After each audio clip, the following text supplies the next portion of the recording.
এই শীতের রাতে গরম গরম পিঠে আর খেজুর গুড়ের মজাটাই আলাদা। তো চলো দেখতে থাকো। আসসালামু আলাইকুম রহমতুল্লাহি বারাকাতু। তোমরা সবাই কেমন আছো? আশা করি সবাই ভালো আছো। তো আল্লাহর রহমত, তোমাদের দোয়া ও ভালোবাসায় আলহামদুলিল্লাহ আমরাও অনেক ভালো আছি। তো চলে এলাম তাসমিনের ব্লগে প্রতিদিনের মতো আবারও একটা নতুন ভিডিও নিয়ে। তো চলো, যে যেখান থেকে দেখছো একটি করে ভিডিওটি লাইক করে দেখা শুরু করো। যারা নতুন আছো আমার পাশে থেকো। তো যাই হোক, দেখো 3টে নারকোল ছাড়ানো হয়ে গেছে। তারপরে আমার মামুনি একটু নারকেলগুলো নিয়ে খেলা করছে। তো যাই হোক, ও পারলো না, ওর পাপাকে হ্যান্ড ওভার করে দিল। তো বাকি কাজটা ওর পাপা করে দিল। নারকেলগুলো খুব সুন্দর করে চেঁচে পরিষ্কার করে একদম ভেঙে রেডি করে দিল। তারপরের কাজগুলো আমার। আর এই শীত, শীত দেখতে দেখতে দেখবে চলেই যাবে। তো এই শীত এসেছে আর শীতের জিনিস করে খাবো না, সেটা কখনো হয়? তো আজকে চলে এলাম পিঠে বানাবো বলে। তো পিঠে অনেক কিছুই একটা একটা করে খাওয়া হচ্ছে প্রত্যেক দিন, কিছু না কিছু তো শীতের রাত না খেলেও নয়। তাই আজকে ভাবলাম চলো পিঠে শেয়ার করা যাক। তো নারকল দেখো ভাঙা হয়ে গেছে, আর আমি এদিকে কুড়তে আরম্ভ করে দিয়েছি। তো নারকেল কুড়নিটা খুব সুন্দর ধার আর ঝপঝপ হয়েও গেছে, খুব তাড়াতাড়ি হয়ে যায়। তো এইভাবেই আমি 6টা টুকরো হয়েছে, 3টে টুকরো আমার একদম কোড়া রেডি আর 3টে টুকরো এখনও আছে। তো নারকেলটা আমি প্রথম কুড়ে নিয়ে তারপর রেডি করে নেব। আর এই নারকেলটা আমায় দিয়েছে আমার মেজ ননদ। তো তাদের নারকেল গাছ আছে, আমাদের নেই। তো থ্যাংক ইউ নাসরিন। তো আমি চাপিয়ে দিলাম একটা কড়াই। দেখো কড়াইয়ে 1 চামচ তেল আর 1 চামচ ঘি। লেগে যাবে না সেই জন্য দিতেই হবে। আর দিলে কি হয়, ঘি দিলে কি হয়, যখন তুমি পিঠেটা কামড় দিয়ে খাবে একটা সুন্দর ফ্লেভার আসবে আর খেতে তো দুর্দান্ত লাগবে। তো এইভাবেই যখন নারকেলটা ফ্রাই করবে তখন এরকম করে নেবে।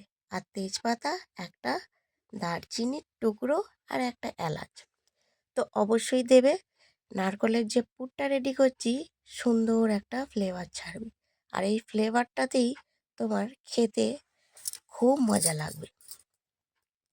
তারপর আমি আমার পরিমাণ মতো চিনি দিয়ে দিলাম। চিনি দেওয়ার পর এবার অনবরত নাড়তে থাকবো। না যদি নাড়া হয় তাহলে তলায় কিন্তু ধরে যাওয়ার সম্ভাবনা আছে। তো সেই জন্য অনবরত নেড়ে নেড়ে আমি নারকেলের পুরটা রেডি করব। আর আমি কাঁচা কাঁচা রাখি না, আমি একটু পুরটা সুন্দর করে লালচে লালচে করি। দেখো এইভাবেই আমি নাড়তে থাকবো আর পুরটা লাল হতে থাকবে। তো দেখো আস্তে আস্তে কালারটা খুব সুন্দর চেঞ্জ হচ্ছে। এইভাবেই যত নাড়বে তত সুন্দর হবে, আর তলায় ধরে যেতে দিলে হবে না। এইভাবেই আজকে আমার পুরটা রেডি করছি। দেখো ফাইনালি আমার শেষের দিকে খুব সুন্দর পুরটা রেডি হয়েছে। দেখো এইভাবেই আমি পুরটা বানাই। তোমরা কেমন বানাইও অবশ্যই জানিও। আজকের মতো আমার নারকেলের পুর রেডি। এবার আমার পালা হচ্ছে চালের আটার গুঁড়ো রেডি করা। তো চলো দেখতে থাকো। একই কড়াইয়ে আমি চাপিয়ে দিয়েছি পানি। নুন আর পানি একসাথে ফুটিয়ে নিয়েছি, অবশ্যই ফোটাতে হবে। তারপরে আমার চালের আটার গুঁড়ো আমি দিয়ে দিলাম। তো এটাকে আমি খুমির বানাবো। খুমির বানাবার পরই সুন্দর একটা সিদ্ধ পিঠে তৈরি হবে।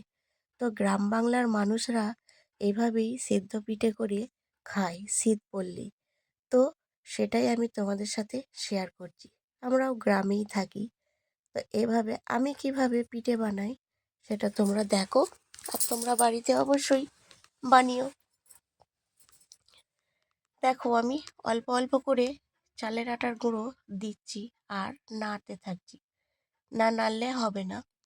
তো এইভাবেই আমি আস্তে আস্তে নাড়তে নাড়তে পুরো রেডি করে নেব আটাটা মেখে। তো না নাড়লে ধরে যাবে, সেই জন্য অবশ্যই নাড়তে হবে। কুমির রেডি হয়ে গেলে আমি চুলো থেকে নামিয়ে নেব। মোটামুটি আমার একদম শেষের দিকে, দেখো হয়েই এসেছি। এভাবেই আমি সুন্দর করে নেড়ে নেড়ে আমি কুমিরটা রেডি করে নিয়েছি।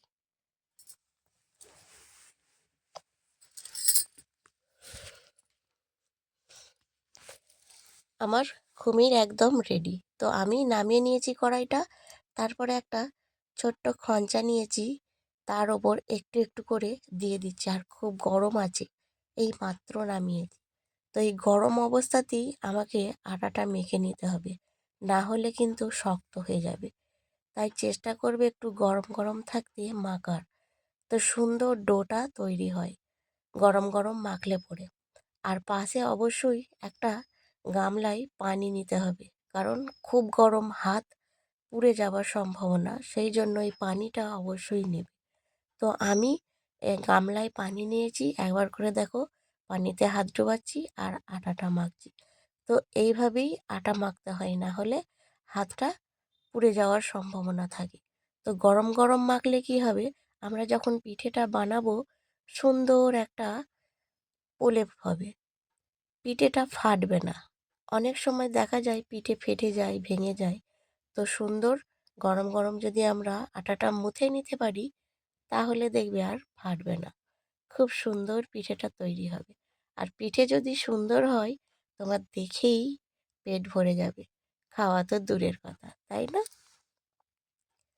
তো যাই হোক, তোমরা এইভাবেই করার চেষ্টা করো, তাহলে দেখবে খুব সুন্দর পারফেক্ট একটা পিঠে বানানো হবে। তো যাই হোক, আমার দেখো একদম একটা ডো রেডি, সর্বপ্রথম রেডি হয়ে গেল। আর কতটা সফট বুঝতেই পারছো, নরম। আবার কিন্তু ডোলে রাখার পর শক্ত হয়ে যায়, আবার নতুন করে ডোলে করতে হয়। তো এটাই চালের আটার নিয়ম, সবাই জানে। এই দেখো ফাইনালি আমার এতগুলো ডো রেডি। এতগুলো ডো আমায় পিঠে বানাতে হবে, ভাবতেই পারছো আই তো শেষ, তাই না? তো দেখো, একটা ভালো জিনিস খেতে গেলে শেষ তো হবেই। তো চলো দেখতে থাকো।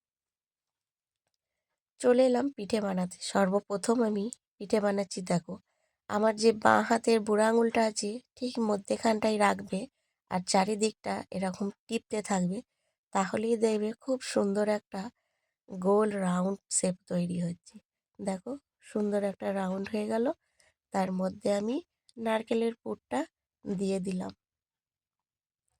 সিদ্ধ পিঠে আমি ডিজাইন করি না, কারণ ডিজাইন না করলে আমার মনে হয় বেশি ভালো লাগে। আর অন্য সময় পিঠে বানালে, তালের পিঠে বলো, আরও ময়দার পিঠে বলো, তখন ডিজাইন বানাই। এখন আমি ডিজাইন বানাই না। তোমরা কেমন করো অবশ্যই জানাতে ভুলো না। তো এটা আমার প্রথম পিঠে একদম রেডি। দেখো কেমন হচ্ছে, তোমরা জানাতে ভুলবে না। তো দ্বিতীয় নাম্বার পিঠেটা দেখো একই প্রসেসে করছি, একই রকম। তো তারপরে মোড়ানোর সময় একটু ভিন্ন, দেখতে থাকো তাহলেই বুঝতে পারবে। তো এটাও আমি পুর ভেতরে দিয়ে দিলাম। যাদের মনে হয় যে পিঠে ফেটে যায় বা খুলে যায়, তাদের জন্য বলি, এই দেখো একটু পানি নিয়ে পিঠের গাগুলোয় লাগিয়ে দেবে, তাহলে সুন্দর করে আঠার মতো কাজ করবে, আর মুখটা মোটেই খুলবে না। তো তোমরা এই টিপসটাও ফলো করতে পারো। একটু পানি দিয়ে মুড়িয়ে দেবে, আর খুলবে না, একদম আঠার মতো সুন্দর করে লেগে যাবে। তো যাই হোক, আমি এই দেখো এইভাবেই পিঠেগুলো বানাচ্ছি। মোটামুটি আমার অনেক পিঠে বানানো হয়ে গেছে, কারণ অনেকটা না বানিয়ে নিলে আমার ভাপ দেওয়ার সময় অনেক সময় লেগে যাবে, সেই জন্য অনেকটা রেডি করার পর আমি এবার ভাপ দেবো। দেখো এগুলো হলো পটল পিঠা। অনেকে এই পিঠাটা বানায়, এটার নাম হচ্ছে পটল পিঠা। ঠিক পটলের মতো দেখতে হবে, আর এটাকে বলে থাকে পটল পিঠা। আর আমি এটা একটা নরমাল সিম্পল পিঠা। এই পিঠাটা সবাই বানিয়ে থাকে বাড়িতে। এটাকে বলা হয় সিদ্ধ পিঠা। তো তোমরাও এভাবে বাড়িতে বানিও। আর এই শীতের দিনে খাওয়ার মজাই আলাদা।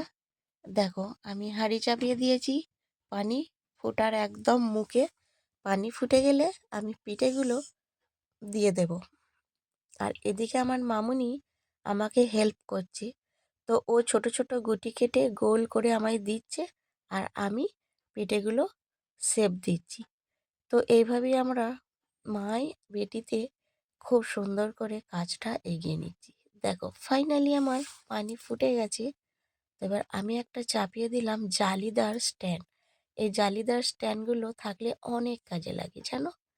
আমারটা বিরিয়ানি ছাঁকি, ভাত, তারপরে আরও যাবতীয় অনেক কিছুই কাজে লাগে। তো দেখো আমি সুন্দর করে সাজিয়ে দিয়ে দিলাম পিঠেগুলো। এবার একটা ঢাকনা চাপা দিয়ে দেবো। পানির ভাপে ফুটবে, যত পানির ভাপে পিঠেটা সিদ্ধ হয়ে যাবে। দেখো ফাইনালি আমার পিঠে একদম রেডি। আমি প্রত্যেকটা পিঠে এইভাবেই করে নেব। আগেকার দিনের মানুষরা, মা মা শাশুড়ি মা, দাদিরা সবাই কী করতো, ওই পানিতে ডাইরেক্ট পিঠেটা দিয়ে দিত। তো যখন ফুটে ফুটে উপরে ভেসে উঠবে, তখন কিন্তু পিঠে সিদ্ধ হয়ে যেত। এইভাবেই আমি দেখেছি, আর এভাবেও করেওছি এর আগে। তো তোমাদের এখানে এইভাবে আমি করে দেখালাম। পিঠে বানাবার পর আমার এই আটাটা বেঁচে গেছে। আর এই দেখো নারকলের পুর তো একদম শেষ। আর দেখবে পিঠে বানাতে গেলেই নারকলের পুর শেষ হয়ে যায়, আর একটু আটা থেকেই যায়। সেটা আবার আমরা রুটি বানিয়ে নিই, কোনো সময় চুষি পিঠা বানিয়ে নিই। তো যাই হোক, আজকের মতো আমার পিঠে বানানো একদম শেষ হয়ে গেল। এ দেখো অবশেষে এতগুলো পিঠে আমি বানাতে পেরেছি। চলো এবার খাওয়া যাক। তো ফাইনালি চলে এলাম খাবো বলে। দেখো আমার মামুনিদের খাওয়া হয়ে গেছে। তো আমিও আমার আরহাম বাবুকে পাঠিয়ে দিয়েছি। এবার আমাদের খাওয়ার পালা। আর তাসমিনের দাদাভাইও খেয়ে নিয়েছে। তো চলো এবার খাওয়া যাক। পিঠেটা দেখতে সুন্দর হলে দেখেই মন ভরে যায়, তাই না? আর ফেটে গেলে ভালো লাগে না। তো দেখো মাশাআল্লাহ অনেক সুন্দর হয়েছে।